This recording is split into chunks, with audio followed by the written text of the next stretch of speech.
विश्व का इतिहास चैप्टर में आपका स्वागत, अभिनंदन। आज हम चर्चा करेंगे कि 1914 में लड़े गए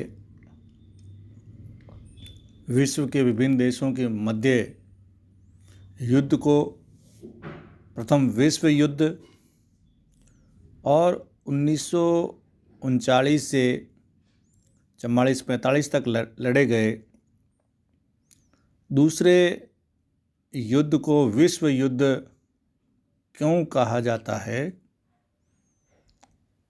इसकी भयानकता और इसका प्रभाव किस पर पड़ा, कितना पड़ा, इसका एक सामाजिक तात्पर्य क्या हो सकता है, इसके ऊपर हम है जो नज़र दौड़ाएंगे। क्योंकि युद्ध और विश्व युद्ध इसमें बहुत फ़र्क है, अंतर है।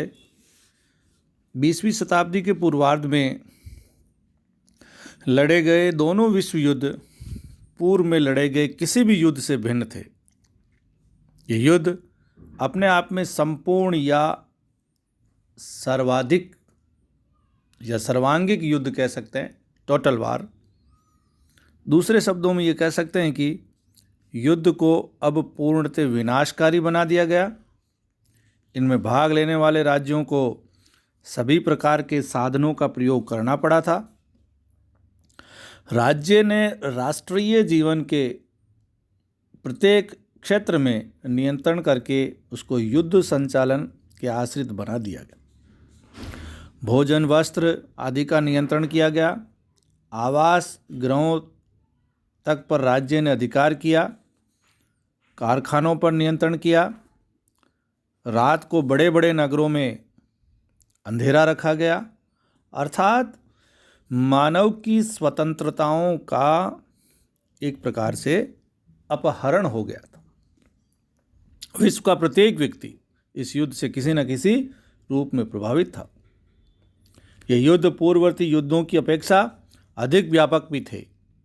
प्राय संपूर्ण पुराने विश्व में युद्ध और संयुक्त राज्य पर भी थोड़ी बहुत बम वर्षा हुई है।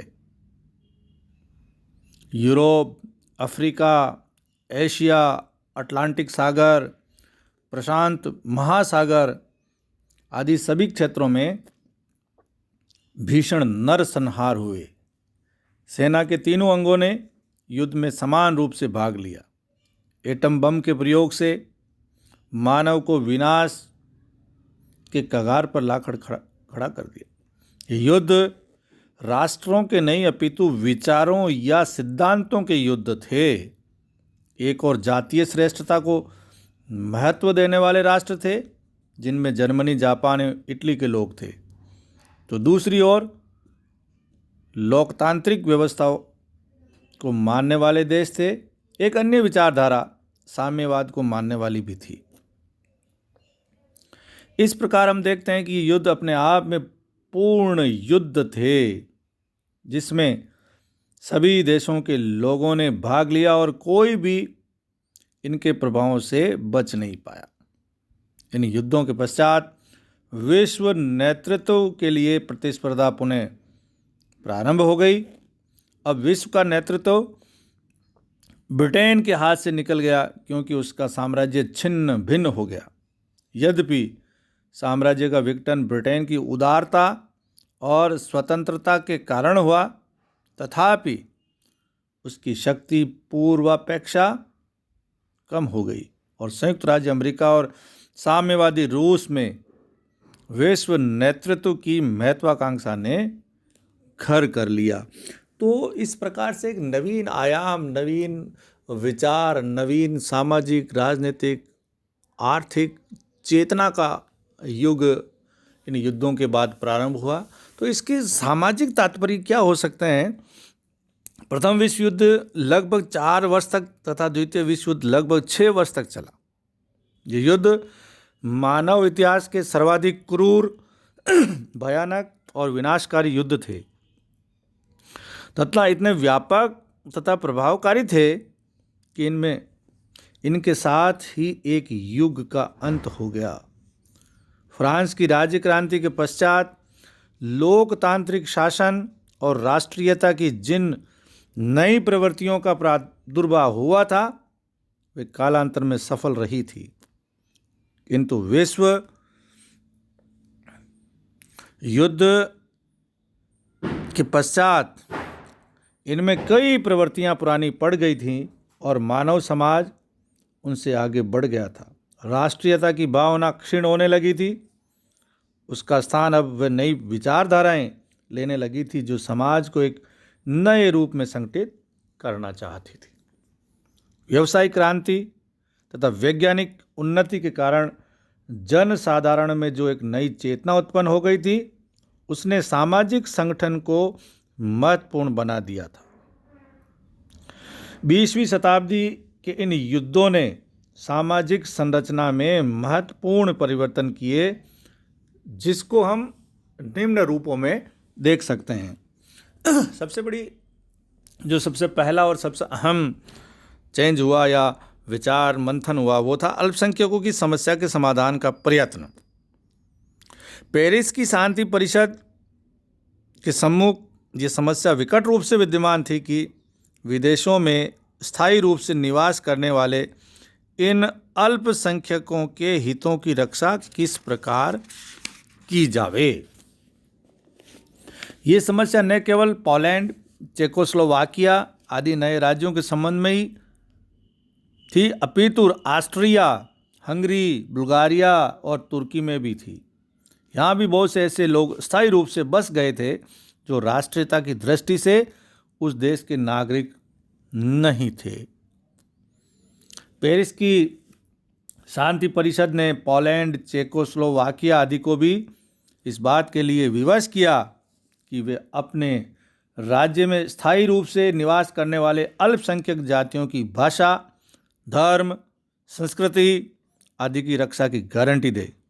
किंतु पोलैंड, चेकोस्लोवाकिया, रोमानिया, यूनान, यूगोस्लाविया और तुर्की इस तरह की गारंटी के विरुद्ध थे।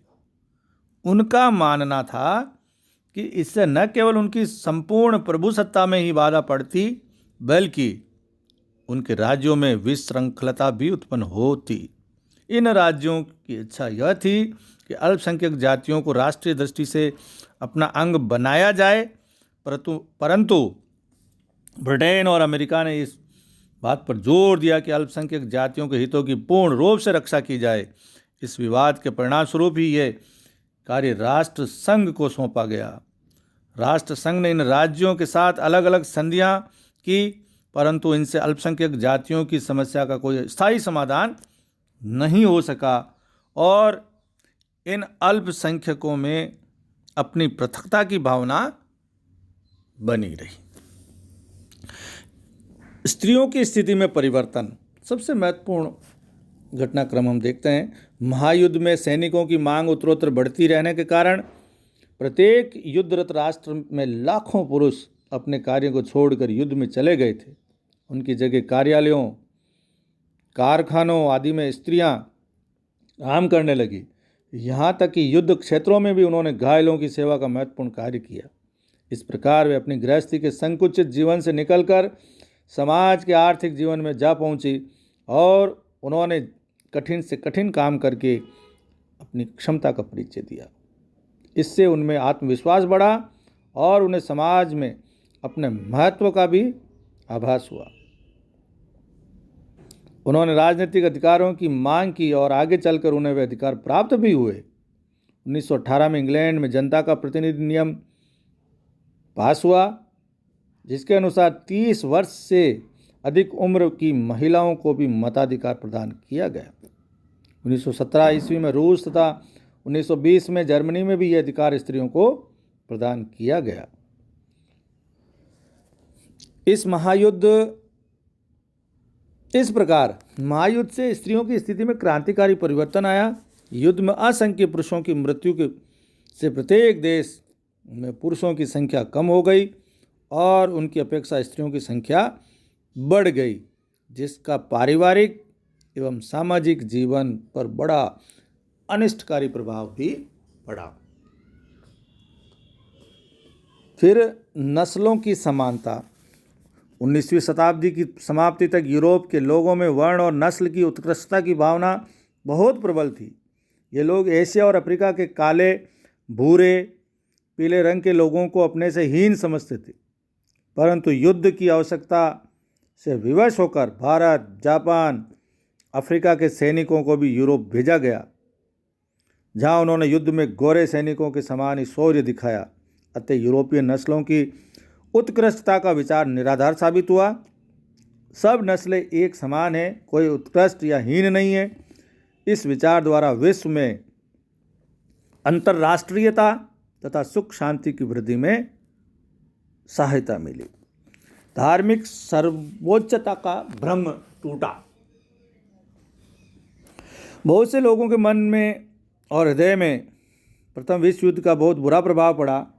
लोगों का विश्वास था कि केवल गंभीरतम धार्मिक भावना ही युद्ध की विभीषिका को रोक सकती है, किंतु युद्ध की घटनाओं ने इस विश्वास को तोड़ दिया था। युद्ध के समय दोनों पक्षों के चर्च अपने अपने राज्य के पक्ष को न्याय संगत व धर्मानुकूल बताते थे और ईश्वर से प्रार्थना करते थे कि उनके पक्ष की विजय हो। फ्रांस, जर्मनी, ऑस्ट्रिया और कई सारे देश सब ईसाई धर्म के अनुयायी थे। सबका ईश्वर एक, एक धर्म पुस्तक, एक धार्मिक सिद्धांत।